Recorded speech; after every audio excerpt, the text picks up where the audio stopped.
Halo semuanya.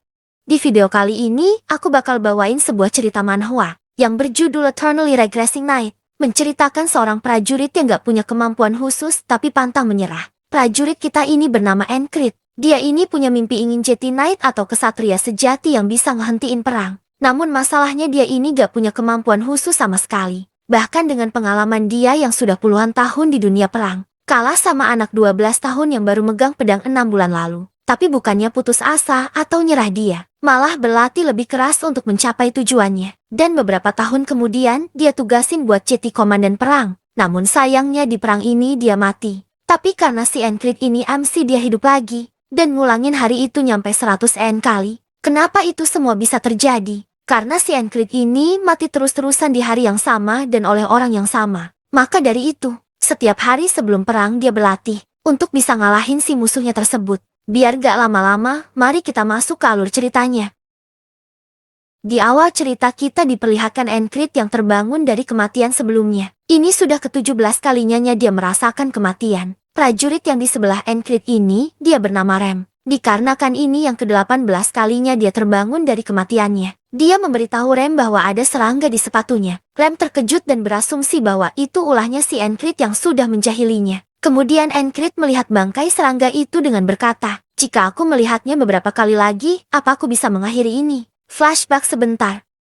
Encrit ini sudah menggunakan pedang saat dia masih kecil. Dia mempelajari ilmu berpedang dari seorang pensiunan mercenary yang kebetulan datang di desanya. Seorang mercenary itu memuji Encrit dengan mengatakan, "Kau sangat luar biasa. Kalau kau sudah semahir ini, kau bisa menjadi seorang knight atau bisa kita sebut seorang kesatria." Mendengar itu Encrit terkejut dan mulai bermimpi jika suatu hari nanti dia ingin menjadi kesatria sejati yang bisa menghentikan perang seperti layaknya pahlawan yang tak terkalahkan. Namun sayangnya itu semua jauh dari apa yang dia bayangkan. Para orang-orang di sekitarnya mentertawaknya. Mereka berkata bahwa Encrit tidak layak bermimpi menjadi seorang kesatria. Bahkan untuk menjadi mercenary yang bebas pun tidak layak untuknya. Namun Encrit tidak menyerah saat itu. Dia tetap berlatih dengan keras untuk sebuah mimpi yang dia harapkan. Menurutnya masih terlalu cepat untuk menyerah. Walaupun dia tidak punya bakat, dia percaya bahwa usaha tidak akan mengkhianati hasil. Sayangnya dengan pengalaman yang sudah bertahun-tahun, Encrit tetaplah masih lemah. Dia dikalahkan oleh anak 12 tahun yang baru belajar berpedang 6 bulan lalu. Bukannya putus asa dan menyerah, Encrit justru berlatih lebih keras lagi untuk impiannya. Berlatih dari malam sampai pagi tanpa henti. Encrit berkata jika dirinya tidak bisa menjadi satria, setidaknya menjadi prajurit yang berpengalaman. 3 tahun kemudian di masa itu, atau lebih tepatnya kita kembali ke masa sekarang, terlihat bendera merah divisi Ciprus, dengan 4 pleton, 4 perusahaan, dan di bawah itu ada 4 regu. Encrit menjadi ketua regu yang mereka sebut sebuah regu rendahan. Ini semua adalah pencapaian terbaik yang bisa Encrit dapatkan dengan berlatih dengan keras. Encrit memberi perintah untuk pria yang bernama Jackson itu untuk menggantikan shift paginya untuk berjaga. Dengan malas Jackson pun menuruti perintahnya. Rem yang di sana melihat dengan ekspresi kesalnya kepada Jackson. Tiba-tiba saat itu Encrit meminta kepada Rem untuk mengajarinya Heart of the Beast atau bisa disebut jantung binatang. Rem terkejut mendengarnya, karena sebelumnya Encrit sudah menyerah untuk mempelajari teknik tersebut. Perang yang tanpa henti Encrit rasakan, itu membuat dia hafal akan situasi yang akan terjadi. Namun semua hal itu ujung-ujungnya akan tetap bertemu dengan prajurit maniak yang telah membunuhnya berulang kali. Pada saat berhadapan dengan si maniak itu, Encrit mengingat perkataan dari Rem. Rem di sana berkata, ada satu kesalahan yang cukup fatal adalah Encrit selalu menutup matanya di setiap situasi berbahaya. Jadilah satria yang tidak takut akan kematian seperti binatang buas. Itulah yang disebut Heart of the Beast. Saat si maniak itu menghunuskan pedang kepadanya, Encrit kali ini membuka matanya dan menyadari bahwa yang dikatakan Rem adalah benar. Dia untuk yang pertama kalinya berhasil menghindari serangan si maniak itu. Namun saat Encrit berbalik si maniak itu dengan cepat menyerangnya kembali. Dan ini sudah yang ke-21 kalinya Encrit terbunuh. Di alam kematian suara bisikan terdengar oleh Encrit. Suara itu berkata bahwa sudah saatnya untuk menyerah dan putus asa. Perjuangan yang sia-sia tidak membuahkan hasil. Naiklah perahu ini dan mati dengan tenang. Encrit di sana jelas menolaknya dan berkata hari ini tidak akan pernah ada habisnya. Seperti biasa suara panci yang terdengar, dan Rem yang di sampingnya mengenakan sepatu menandakan Encrit terbangun dari kematiannya. Dan kali ini untuk yang 22 kalinya, Encrit melangkah demi satu langkah untuk mengatasi masalahnya, dan menantang si maniak tanpa henti. Dan di hari yang ke-33-nya itu semua belum berakhir. Encrit yang telah tertusuk tergeletak di tanah dengan kalung yang jatuh di hadapannya. Saat Encrit menjadi mercenary atau bisa kita sebut prajurit bayaran, dia selalu mendapatkan tugas untuk memburu para monster. Tugas itu memang tidak diwajibkan untuk dia kerjakan. Namun itu semua karena Encrit yang kebetulan lewat dan tidak sengaja memasuki sebuah desa. Para warga pun meminta tolong kepadanya untuk memburu para monster tersebut. Encrit pun menyetujuinya untuk membantu para warga desa. Dan dia merasa bahwa melindungi yang lemah adalah tugas bagi seorang kesatria sejati. Setelah selesai, salah satu warga di sana memberikan Encrit sebuah jimat. Itu semua karena warga di sana sangatlah miskin. Bahkan untuk mencari makan saja sangat sulit untuk mereka. Dan warga itu berkata bahwa jimat ini akan memberikan apa yang Encrit inginkan. Dengan keadaan yang sudah sekarat, Encrit melihat jimat itu di sampingnya dan menyadari bahwa jimat inilah yang telah membantunya selama ini. Prajurit maniak itu kemudian menghampiri Encrit dengan berkata bahwa dia akan mengakhiri penderitaan yang Encrit rasakan. Hari berikutnya dengan kejadian yang sama berulang-ulang. Encrit berlatih dengan keras bersama Rem, mempelajari teknik Heart of the Beast setiap hari saat dia bangun dari kematiannya. Teknik berpedang yang Encrit punya adalah Fallen Mercenary. Teknik itu dibuat oleh Fallen. Teknik itu cukup dipandang remeh oleh orang-orang. Saat sedang berlatih, tiba-tiba Encrit tanpa sadar menggunakan teknik seperti maniak yang membunuhnya berkali-kali. Namun serangan yang dilancarkan Encrit sangatlah lemah. Berbeda dengan si maniak itu. Rem berkata teknik seperti itu harusnya bisa melukai diri sendiri. Dikarenakan pegangan tangan Encrit yang lemah, pedangnya malah terlempar. Rem memberitahunya agar tidak ragu saat menghunuskan pedang. Itulah salah satu faktor yang bisa membuat teknik itu bisa mematikan. Encrit kemudian mempelajari tanpa henti. Walaupun mati berulang-ulang kali, dia sama sekali tidak menyerah. Sampai di hari yang ke-124,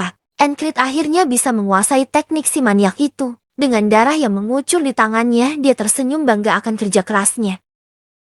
Di medan perang tusukan pertamanya gagal membunuh si maniak. Niat membunuh yang kurang matang. Encrit yang terkapar berkata kepada si maniak itu, "Besok kau akan mati." Setelah bangun kembali, Encrit sudah mulai berbeda kali ini. Tekadnya yang kuat membuatnya sedikit lebih tegas. Rem dan si mata besar pun menyadari itu. Tidak seperti biasanya dia memberikan perintah dengan sedikit kasar. Semua anak buahnya diregu yang sama melihatnya Encrit agak aneh akhir-akhir ini. Encrit merasakan sakit yang luar biasa setiap harinya. Dia bertanya-tanya pada dirinya sendiri, apakah dia bisa melampaui tembok yang tinggi ini? Lalu bagaimana jika tidak bisa mengalahkannya? Apakah akan terus berulang-ulang dengan kematian? Dengan tekad yang kuat, Encrit harus bisa mengalahkan si maniak itu. Dia tidak akan menyia-nyiakan kesempatan yang aneh ini. Itu semua adalah berkah yang diberikan kepadanya. Perang yang tanpa akhir. Sebelum dia bisa mengalahkan si maniak itu, dia akan selalu berada di tempat mengerikan ini. Dengan pengalaman ratusan kali di perang ini, Encrit berhasil menghalau semua serangan di sekitarnya. Namun masalah sebenarnya ada di hadapannya. Hanya dengan menghindar dan menusuk, masih belum cukup membuatnya menang. Dengan teknik Fallen Mercenary Sword, ada banyak variasi yang bisa digunakan dan itu efektif untuk melawannya. Saat si maniak itu menyerang dengan teknik mematikannya, Encrit berhasil menghindarinya. Dengan pengulangan ratusan kalinya, kali ini kemenangan ada di pihak Encrit. Pedang si maniak itu hancur oleh hantaman keras Encrit. Penantian yang sudah Encrit tunggu akhirnya datang. Kemenangan pertamanya setelah sekian lama. Tembok yang tinggi berhasil dia lewati. Namun sayangnya dari arah belakang serangan datang kepada Encrit. Untungnya itu tidak terkena bagian vitalnya. Rem dan Jackson yang melihatnya pun menghampiri Encrit untuk membantunya. Serangan itu ternyata dilancarkan oleh seorang frogs atau bisa kita sebut manusia katak. Manusia katak itu tidak mempercayai jika si maniak yang sudah dia besarkan selama ini bisa dikalahkan oleh prajurit biasa seperti Encrit. Saat frogs hendak membunuh Encrit, tiba-tiba Rem datang untuk membantu ketua regunya itu. Saat Rem bertarung dengan si manusia katak itu, salah satu prajurit hendak membunuh Encrit yang sedang terkapar. Namun dengan cepatnya berhasil dihalau oleh Jackson. Rem berkata, jika ingin membunuh ketua regunya si Forus itu harus membunuhnya terlebih dahulu. Frogs tidak mempercayai apa yang telah Rem katakan. Karena manusia lemah seperti Encrit tidak pantas menjadi pemimpin regu perang. Rem menjelaskan, ras prajurit manusia katak sudah terlahir untuk berada di medan pertempuran. Mereka sudah terkenal sangatlah kuat. Rem harus mempertaruhkan nyawanya untuk bisa mengalahkannya. Manusia katak itu bertanya lagi kepada Rem, kenapa orang seperti Encrit bisa menjadi pemimpin regu? Kemudian tiba-tiba dia itu berbalik dan berkata bahwa ini tidak layak untuk dilanjutkan. Semua anggota Regu 4 membantu melindungi Encrit sampai perang berakhir. Encrit yang sudah tidak kuat menahan sakitnya akhirnya pingsan.